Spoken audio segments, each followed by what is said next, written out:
Today we're going to be talking about my 1962 Plymouth Belvedere.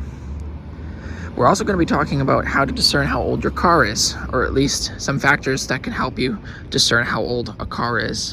In 1974, that is the year they used 5-mile-an-hour bumpers. Now 5-mile-an-hour bumpers are made of plastic, so if you see anything metal, chrome, pre-1974, you know, there is no rubber on this at all.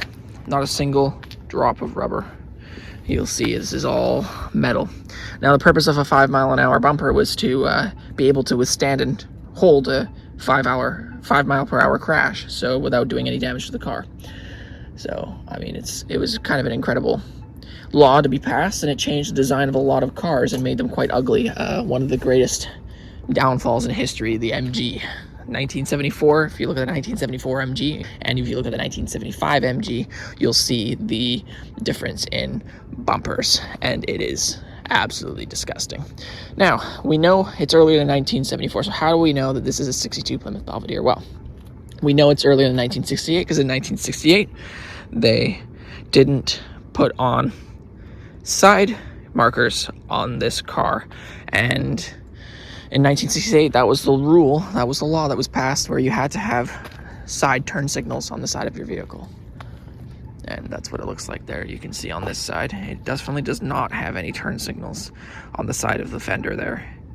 So some manufacturers in the 80s were able to get around this, especially if you look at the 1987 through 91 Ford F-150, by having the marker light sort of wrap around the front of corner of the truck, because it's built like a brick.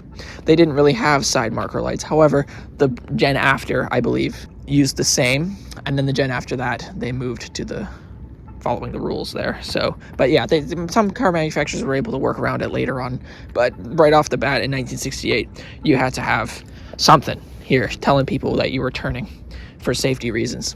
The next thing that we notice about this car is that it's got one mirror on it, and it's a driver's side mirror.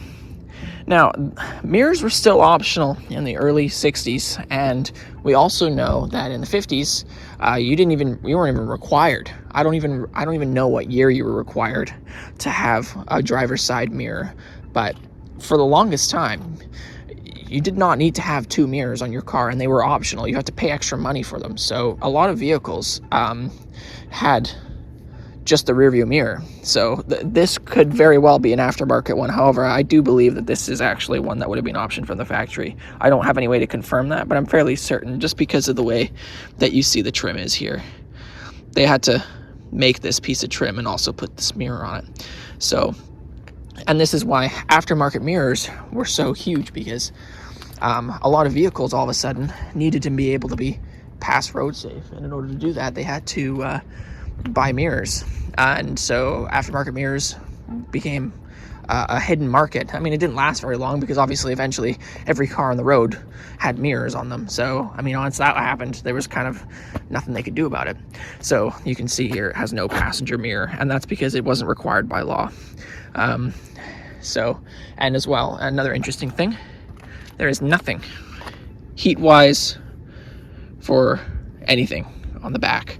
So no wiper blade, no heat, no nothing. There's just wasn't there.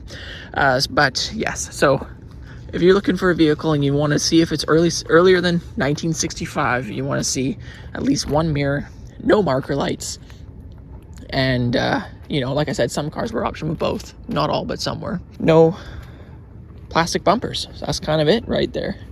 So yeah, and we're going to talk about the history of the 1962 Plymouth Belvedere now, there's some good history here. Absolutely some good history. Some corporate espionage going on in the early 60s. Some people don't think the story's true, but I think personally it is, because a lot of companies around that time, especially in the automotive industry, were really trying to one-up each other in sales, in design.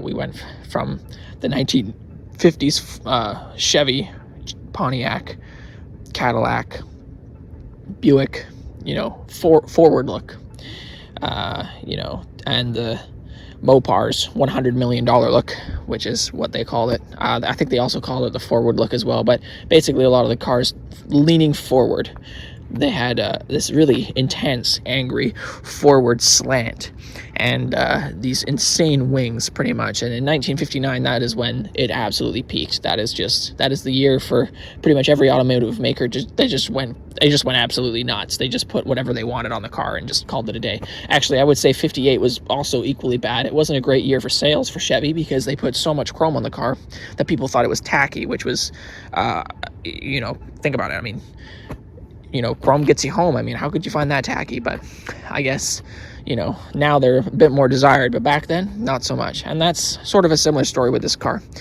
These cars have quite the cult following. This is called a B-body. Now, the guy who designed the B-body, this unibody car, actually was fired for this design.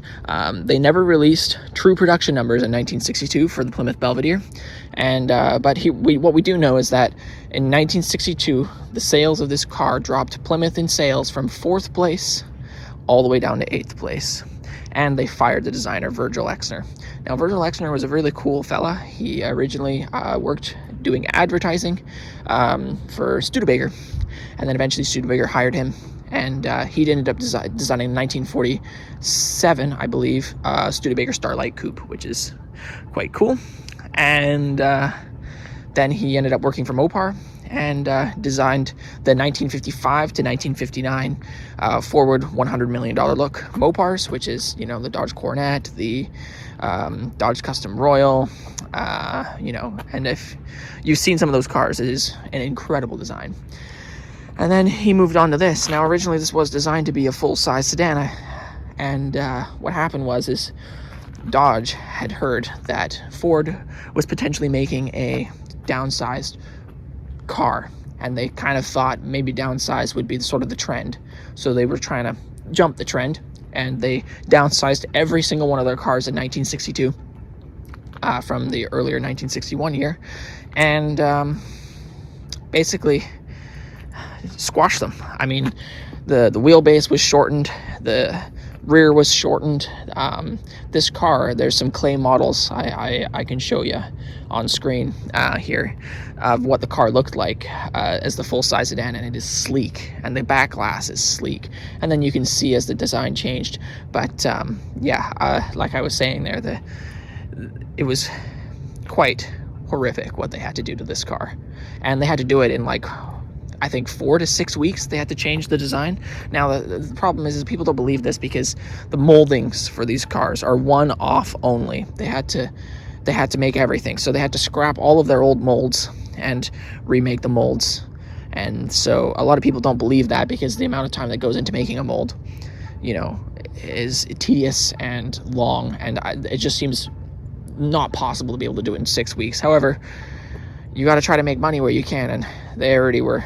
I mean, once they saw what Ford was doing with the Ford Galaxy after they downsized all their lineup in 1962, that was kind of it for them. I mean, once these were on the showroom floor compared to the Ford Galaxy, there was just no competing, basically. A lot of the people thought these cars were ugly. However, that does not mean that they did not sell every single type of model of these. Now, the wagons, for whatever reason, were quite popular for the year in 1962, but those are the only production numbers that Plymouth actually shared. And I'm not sure what percentage of sales they made, but they didn't make, like I said, they didn't make very many of these cars.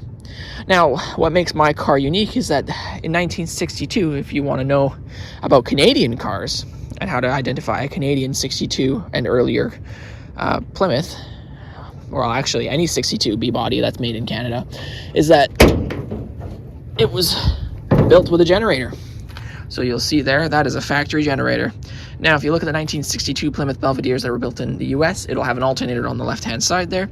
And you'll also notice, it's a 313 and not a 318.